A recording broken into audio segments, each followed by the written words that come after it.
Play action. End zone. There it is! Unbelievable!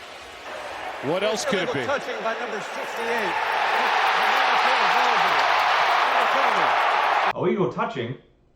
When did Deshaun Watson get traded to the Lions? What is up, everybody, and welcome back to another episode of Finned Up. I am your host, like always, Brian Mochak. We had ourselves another wild, wacky week in the NFL, and like always, some horrible officiating. So, let's get into it. Julie, do the thing! There's the dunk and the shoulder right there. Damon Shelton got Finned Up! Number 10, the Philadelphia Eagles.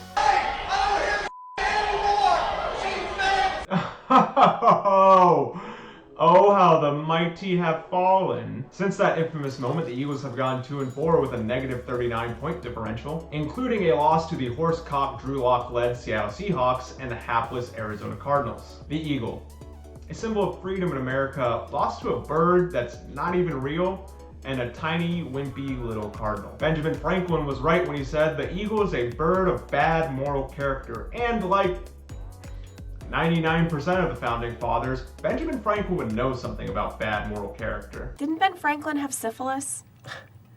Yes. Despite getting a 99-yard pick six, the Eagles defense still played horribly, giving up 422 yards and 35 points to a 3-12 Cardinals team. Cardinals head coach Jonathan Gannon was heavily scrutinized for his play calling in the Super Bowl when he was defensive coordinator for the Eagles, and there were multiple rumors swirling that he was going to get fired before he got his head coaching gig. But in a very non-Philly way, Gannon took the high road when he said in his post-game press conference, "The place was awesome for me. Working for Nick in the Philadelphia Eagles, you guys know I love this place. Congratulations on being a good person. Also, congratulations on the win and missing out on Marvin Harrison Jr. Number 9, the refs. Did I put the refs on this list simply because I couldn't decide between the 5 to 6 mediocre fringe NFL playoff teams?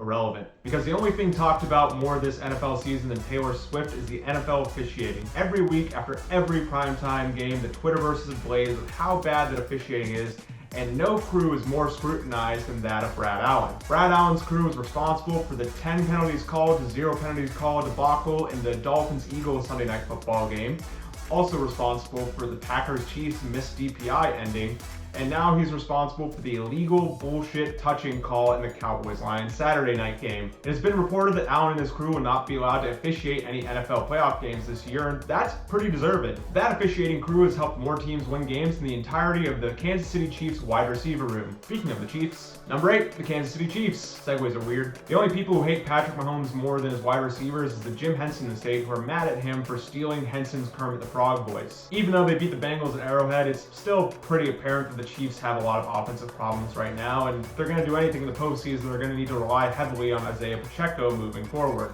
Pacheco honestly might be my favorite running back in the NFL right now, just because every time he has the ball in his hands, he runs like a character in Scooby-Doo.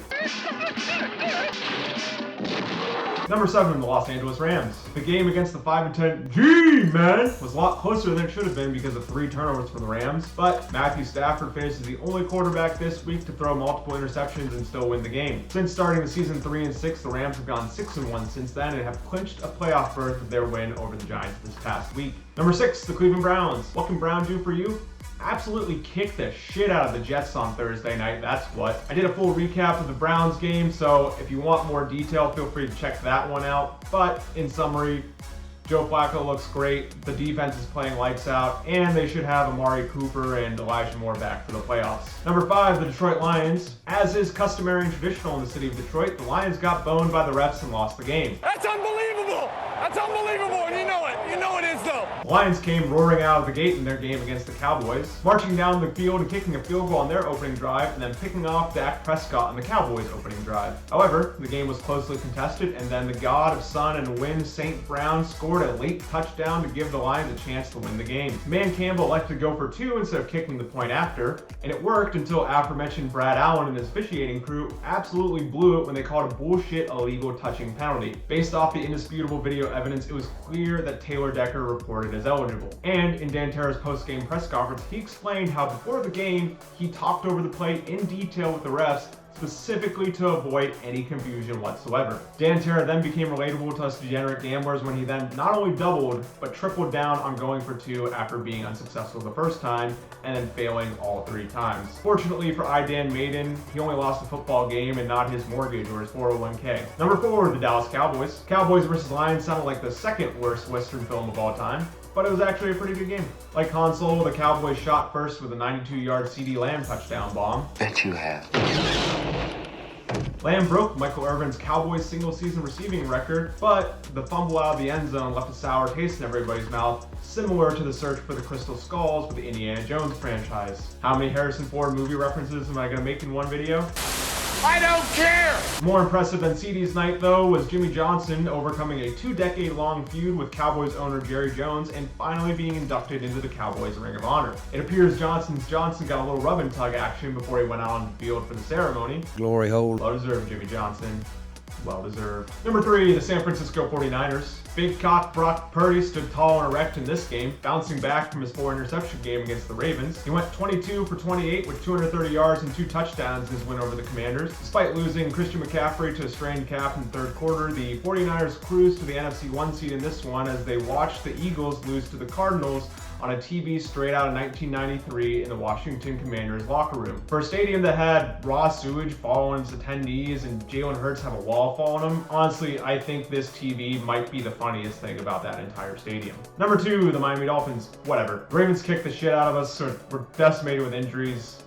Fine. It's whatever. I'm a sad shell of a man, but whatever. It's fine. Number 1, the Baltimore Ravens.